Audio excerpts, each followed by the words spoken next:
Welcome to College Football Dropouts. I'm Aaron, And I'm Christian. and today we'll be talking about Lane Kiffin's first year at LSU.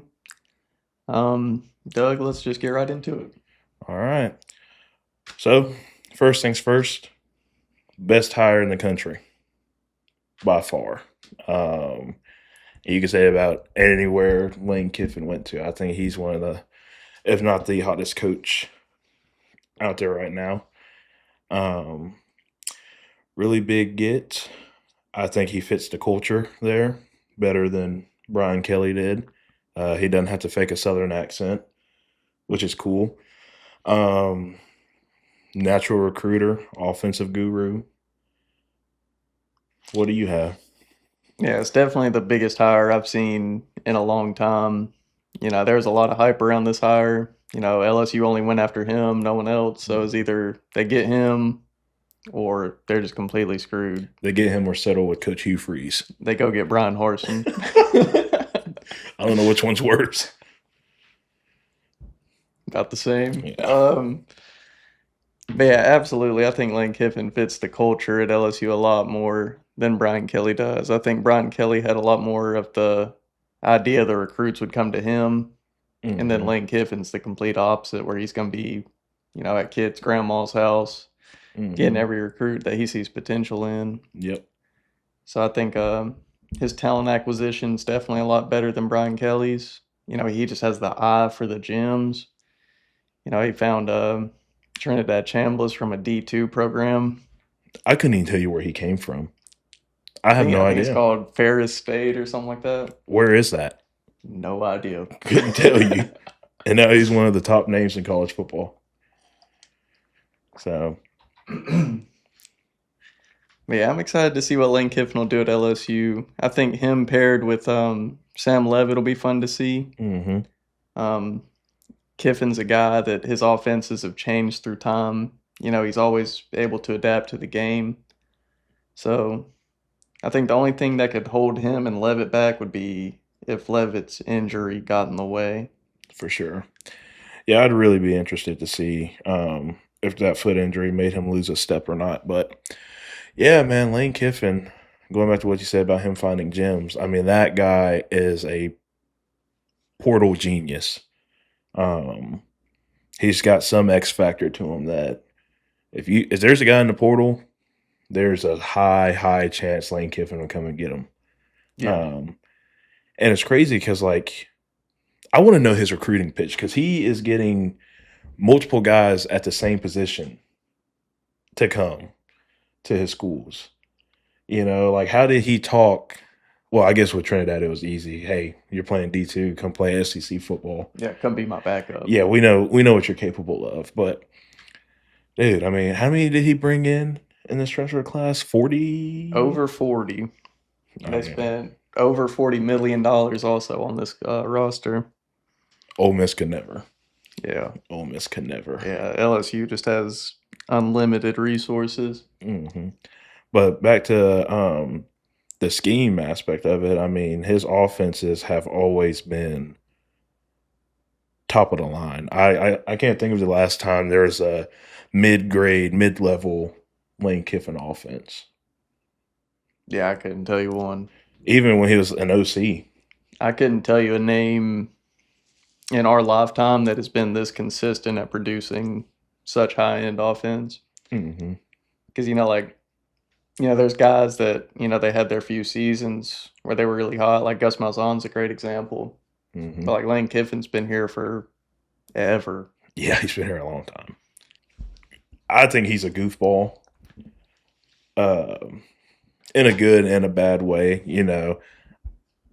I guess with your coach, you have to go somewhere with their personality. Like Hugh Freeze was a golf guy.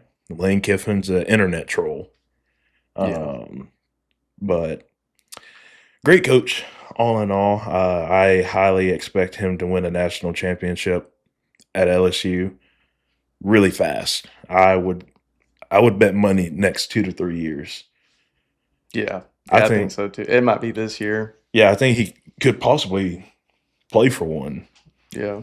this year.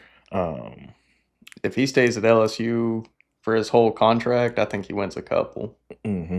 And I think he will stay at LSU his whole contract unless the University of Alabama comes calling. Yeah, I think that's the only place he'd leave LSU for probably. Yeah. I I, mean, I think that's his dream job. yeah, I truly believe he wants to be the next Nick Saban. I think learning under him, I think he wants to be better than Nick Saban. Actually, let me say that. Yeah. Could he? No. You don't think I so? think it's too late in the game for him. I mean, you You, never know. I mean, I guess uh, Nick Saban was pretty late Nick when Saban he got to has how Bama. many national championships total? 7.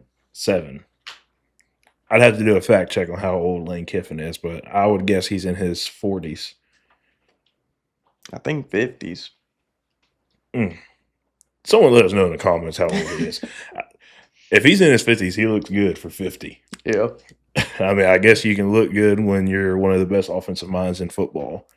When you're And making $13 million a year. yeah, and you have unlimited NIL money, Yeah. which is insane nowadays. Yeah, dude. I mean, Lane Kiffin could have shocked the world and went somewhere like Old Dominion, and that still, in my opinion, would have been called the greatest hire. Oh, yeah. Anyone that would have landed Kiffin this cycle would have been the biggest hire in years. Hmm. I think a big thing that he brought with him from Ole Miss is Charlie Weiss Jr., his OC. Hmm. I mean, Kiffin's already a great offensive mind, but them together, Hmm. like they were just so explosive last year. Yeah. I think we'll continue to see that at LSU. Hmm. Who's their DC? I don't know off the top of my head. I, Brian Blake, I think. Brian Blake. It sounds familiar, but I don't know. I expect them to be a well-rounded team Yes. The only place overall. I see them slacking a little bit is maybe on the front seven, especially since they lost Harold Perkins. Yeah, well, they came to Auburn and stole one of our guys. Yeah, stole Malik Blockton. God, that hurts. That hurts so bad. Yeah, we were just getting picked apart. Yeah. Um, yeah, dude. I would be shocked. One, I would be shocked if he's at LSU for more than 6 years, for one. And I would be shocked if he doesn't win at least one national championship in that time. Yeah. Yeah, I don't know about longevity at LSU, but I would be very surprised if he doesn't win a title there. Hmm. You want to dive into their schedule? Yeah, yeah, yeah. All right. All right, I'm going to just read the schedule all in a row. Clemson, Louisiana Tech, at Ole Miss, Texas A&M, McNeese State, at Kentucky, Mississippi State, at Auburn, bye week, Bama, Texas, at Tennessee, at Arkansas. Okay. There's not a single game on that schedule that I think you can flat out say this is a loss. Yeah, I think they can win all these games. I don't think they will win all these games. Hmm. I think they'll drop a couple just because like that is a hard game, a hard schedule. Hmm. Like at Ole Miss is probably gonna be game of the year. Yeah, and that could be a game I see him dropping just because of the emotional Yeah. aspect of it. Pete Golding and Ole Miss are going to have something to prove, Oh, yeah, they're but gonna be hot. yeah, but then again, that's not always a good thing, Yeah. so to speak. So I think it's a toss up on whether this ends in a one score game and it's a nasty game, or it turns into a blowout off of emotions. Because on paper, the LSU roster is 10 times better than Ole Miss's. Yeah. And in my opinion, now there are two different types of coaches. Pete is a defensive mind, Lane is an offensive mind, but I think Lane Kiffin is also 10 times higher up than the people. But Oh, I mean, yeah, Lane Kiffin's a lot more established. yeah, well, I mean, like I don't want to say in like a talent aspect, but like you get what I'm saying. Like he's a better coach overall, I believe, than Yeah, So, but it will be interesting because they both know each other. yeah, You know, he's gonna know. Hey, he's going for it right here, and I have an idea of what he's gonna want to do. And then Lane Kiffin's gonna be on the other side. I think he knows I'm going for it, and he might know what I'm gonna do. So let's do something no one's ever seen before. yeah. You know, so yeah. Now that Auburn LSU game will be tick tacky for them because it's 8 games straight for them, Yeah, it'll right? be their 8th game in a row. 8 games straight, and it's an 11 a.m. kickoff, which is so stupid in Yeah. my opinion. So stupid. Um, I feel like there's going to be regret with the scheduling when it comes to that game because it could be very well a top 15, Mm-hmm. you know, top 15, top 10 matchup. And that's not a game you want to watch at 11 o'clock in the morning. You want to drink beer for that game. Yeah, we're gonna see what it's like to be Big Ten fans. Yeah, I would hate that too. I would hate that so much. Um, you had Tennessee on there. Is it at It's Tennessee? at Tennessee. Okay. It's the bye week, Bama, Texas at Tennessee. Okay. That is a pretty tough 3-game stretch. Mm-hmm. I think they get a lot of grace though, getting Alabama and Texas both at home. Mm-hmm. I think I think LSU is just gonna be better than Alabama this year. Yeah. Yeah. I'd agree. And I think not to switch lanes or anything, but I think this is the year that the Bower seat starts to get a little heated up. I don't know. I mean, I still think Alabama will be good. I think LSU is like close to being one of the best teams in the country. Yeah, but we're talking Alabama here. Yeah, the standard's very The high. standard is extremely high. I mean, you get embarrassed by Indiana, who turned out to be the national champion, but still got absolutely destroyed by them. I don't know. I don't know. I don't want to switch lanes on that. We'll say that for another episode. But Yeah, that Tennessee game will be interesting, especially if Tennessee can decide who their quarterback is. wish it was Joey Aguilar. No, we completely disrespected Clemson. I just jumped in right past them. Clemson hasn't deserved any respect in recent years. I mean, they're not some cupcake game. Not saying that, but they're not the Clemson we were used to seeing in 2015. What was that, like a 2015 through 18? They made the title in 19, and then they Okay. just played one of the greatest teams to ever play. Yeah.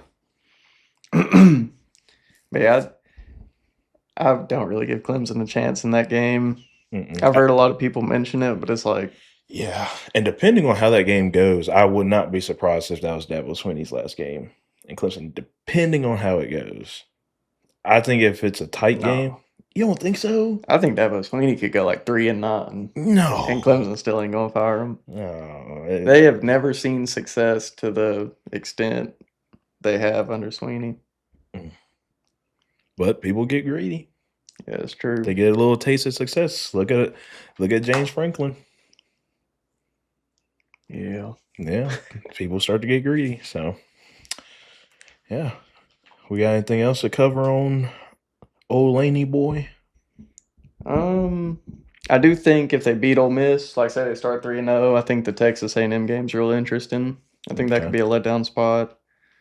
Besides that though, that's all I got for a schedule.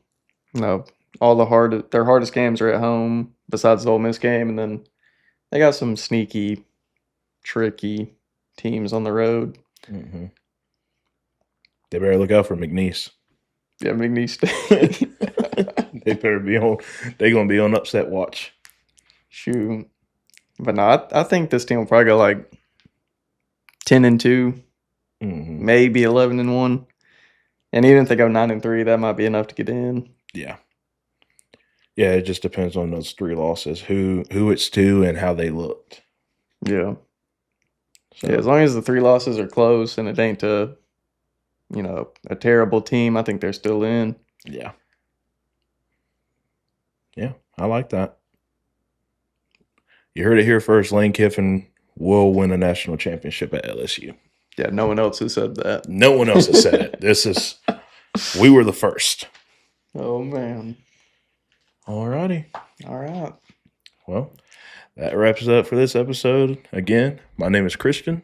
And I'm Aaron, and thank you for watching. Let us know what you think about Lane Kiffin's first year at LSU and what other coaches you want to hear us talk about next. Thank you. Thank you.